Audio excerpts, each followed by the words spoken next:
اسی طرح معاملات میں رکاوٹ کا جادو ہو گیا. یہ رکاوٹ، بندش، یہ بنیادی طور پہ یہ ایک ہی پیرامیٹر میں یوز ہوں گے یہ الفاظ.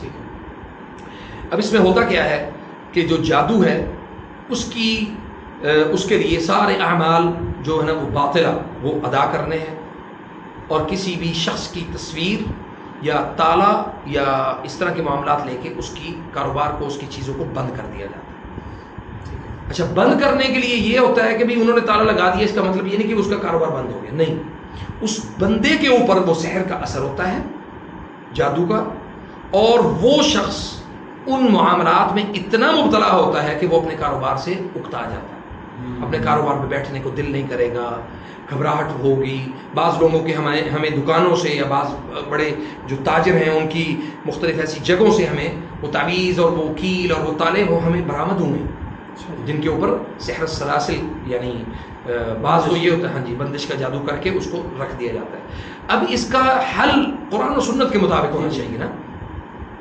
اس کا حل نبی صلی اللہ علیہ وسلم نے ہمیں بتایا ہے کہ سب سے پہلے تو صبح شام کے اذکار، اور فرمایا کہ جو شخص لا الہ الا اللہ وحدہ لا شریک لہ لہ الملک ولہ الحمد وہو علی کل شیء قدیر 100 مرتبہ صبح شام پڑھ لے، اس کے اوپر جادو اثر نہیں کرتا. ٹھیک ہے، یہ میرا عقیدہ ہے، ہم سب کا عقیدہ ہے. ایز اے مسلم نبی صلی اللہ علیہ وسلم نے ہمیں یہ سمجھا دیا کہ آپ کا یہ عقیدہ ہونا چاہیے. اس کے بعد اگلا جو مرحلہ آتا ہے وہ یہ آتا ہے کہ اب درمیان میں ہمیں کیسے پتا چلے گا کہ ہماری رکاوٹ کھل گئی. آپ کو اس کے ساتھ ساتھ محنت بھی کرنی ہے. خالی یہ نہیں کہ ہاں جی منہ کھول کے بیٹھے رہیں تو منو سلوا آپ کے منہ میں اتر جائے گا، بلکہ آپ کو یہ کرنا ہے کہ آپ قرآن و سنت کے مطابق جو اس کے علاج کے جو نقاط ہیں اس کو اختیار کریں اور اس کے اوپر اپنا عمل جو ہے نا وہ مکمل کریں. اذکار کا تعین، اذکار کی تعداد کا تعین، بعض لوگ کہتے ہیں درود تنجینہ پڑھ لیں، فلاں پڑھ لیں، فلاں پڑھ لیں، اس بارے میں شرعی کیا ہے؟ نبی صلی اللہ علیہ وسلم نے فرمایا کہ کل بدعۃ ضلالہ الضلالۃ فی النار. کل بدعہ، ہر پیدا ہونے والی اسلام میں نئی چیز بدعت. بدعت کا ہمارے ہاں تصور بہت مختلف ہے کہ جی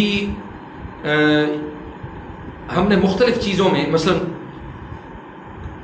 نظر و نیاز کو غیر اللہ کے نام پہ دی جانے والی چیز کو بھی ہم نے بدعت، یعنی 2-4 چیزوں کو ہم بدعت سمجھتے ہیں. ٹھیک ہے، حالانکہ اس سے بڑی بدعت کیا ہوگی کہ نبی صلی اللہ علیہ وسلم نے ہمیں بتایا کہ آپ نے یہ تعداد یعنی بتائی بھی ہے ہمیں کہ آپ نے قرآن اتنی دفعہ، یعنی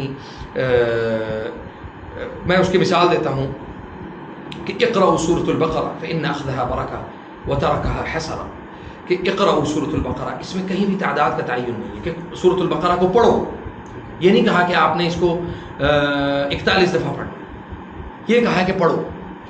اور یہ بھی کہیں نہیں، پوری حدیث میں کہیں نہیں کہا کہ آپ نے پورا پڑھنا، آپ اس کو چند حصوں میں پڑھ لیں. فإن أخذها برکہ، اس کا اخذ کر لینا، اس کو پکڑ لینا برکت کا باعث ہے. ٹھیک ہے، تو تعداد کا تعین جب آپ کریں گے تو اس کا مطلب ہے کہ اس چیز کے اوپر کسی ایسے شخص نے تجربہ کیا ہے. وہ قرآن و سنت کے بتائے ہوئے اذکار کے علاوہ میں بات کر رہا ہوں، جو قرآن و سنت کے بتائے ہوئے اذکار ہیں ان کی تعداد کا تعین نبی صلی اللہ علیہ وسلم نے ہمیں بتا دیا. مثلا لا الہ الا اللہ وحدہ لا شریک لہ 100 مرتبہ صبح پڑھیں، 100 مرتبہ شام کو پڑھیں. اکثر قول لا الہ الا اللہ، کثرت کے ساتھ آپ لا الہ الا اللہ کہا کرو. جددوا ایمانکم، اپنے ایمان کی تجدید کیا کرو، اپنے ایمان کو تازہ کیا کرو. ہمارا ایمان کمزور پڑتا ہے، ہمارا ایمان جو ہے وہ بہت سارے معاملات میں، مثلا ہم نے کوئی دنیا داری معاملات میں ہم داخل ہوئے، ہمارا ایمان کمزور پڑا، فوراً اپنے ایمان کی تجدید کریں، لا الہ الا اللہ کثرت سے پڑھنا شروع کر دیں. اسی طرح 10 مرہ 10 مرتبہ درود ابراہیمی جو ہے وہ آپ صبح پڑھیں، شام کو پڑھیں. درود تنجینہ، گنجینہ، یہ بہت سارے ایسے درود، مناجات، پتہ نہیں کیا کیا درود جو ہے نا وہ ہمارے ہاں ان کا رواج ہے. نبی صلی اللہ علیہ وسلم نے کسی بھی ایسے درود کے متعلق ہمیں نہیں بتایا کہ جو درود ابراہیمی کے علاوہ. بالکل ٹھیک ہے. اور خاص طور پہ جمعہ کے دن کثرت سے درود ابراہیمی کو پڑھا جائے. اور جمعہ کے دن دعاؤں کی قبولیت کا جو وقت ہے وہ عصر اور مغرب کے درمیان سلف صالحین کے مطابق. ویسے تو جمعہ کے دن کوئی بھی گھڑی ہو سکتی ہے، لیکن اکثر علماء نے یہ کہا کہ آپ جمعہ کے دن دعاؤں کا تعین کریں عصر اور مغرب کے درمیان. سورج کے غروب ہونے سے پہلے بیٹھ جایا کریں، بعض میں نے عرب میں آج بھی میں نے دیکھا ہے کہ جمعہ کے دن عصر اور مغرب کے درمیان مساجد میں رش ختم نہیں ہوتا. عصر اور مغرب کے درمیان اکثر لوگ جو ہیں وہ اپنی تلاوت، قرآن، دعائیں مغرب تک وہ بیٹھے رہتے ہیں مساجد کے اندر، اور گھروں میں باقاعدہ مصلی پکڑ کے بیٹھ جاتے ہیں اور چھوڑتے نہیں ہیں جب تک مغرب کی اذان کی آواز نہ سن لیں. تو ہمارے ہاں یہ تصور ہی نہیں ہے. تو اس سے پھر ہماری دعائیں کیسے قبول ہوں؟ ہمارے کیونکہ ہمارا جو تعلق باللہ ہے وہ بہت کمزور ہے، بہت زیادہ کمزور ہے. ہم معاملات اور چیزوں میں اتنا الجھ گئے ہیں کہ ہم دین کو بھول ہی گئے. صحیح ہے. علی بھائی آپ کا بہت شکریہ، جزاک اللہ خیر. آپ نے ہمیں اپنے قیمتی وقت سے اللہ آپ کو برکت دے.